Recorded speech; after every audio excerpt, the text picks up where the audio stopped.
ভাই এনিমিটা মনে হয় আমার সাথে টিম আপ করতে চাইতেছে।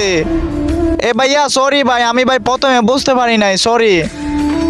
এনিমিটা ভাই ডাইরেক্ট আমার মতো ড্রেস আপ পরে আইছে ভাই, দেখছো? এ ভাই এটা তো মনে হয় আমার জমজ ভাই।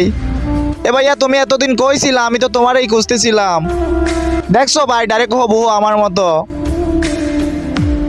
কি রে ভাই ডাইরেক্ট আমার মতো ইমন মারতেছে ভাই, দেখছো? এ ভাই এটা কেমনে সম্ভব ভাই, ডাইরেক্ট আমাকে কপি করে আসছে হবু আমার মতো। ও ভাই আমি ভাই তোমার ফ্যান হয়ে গেছি বুঝছো, বিগ ফ্যান ভাই, বিগ ফ্যান। একটা মানুষ ভাই এত মিল করে ভাই কেমনে? এখানে ভাই কিছু ইমোট অনেক আগের, এখন কিন্তু পাওয়া যায় না ভাই। মনে হইতাছে এনিমিটা অনেক আগের প্লেয়ার ভাই রে ভাই। আমি শিওর ভাই এনিমিটা কিন্তু প্রত্যেক দিন আমার ভিডিও দেখে, নইলে কিন্তু ভাই এত মিল ভাই কেমনে করে? যাই হোক ভাইয়া, তুমি যদি আমার এই ভিডিওটা সামনে পাও প্লিজ ভাই একটা কমেন্ট করবা, আমি ভাই তোমার সাথে ফ্রেন্ড হয়ে একসাথে খেলতে চাই। তো ভাই চলো ভাই আজকে তোমার সাথে পুরো ম্যাচটা শেষ করবো, আসো আমার সাথে।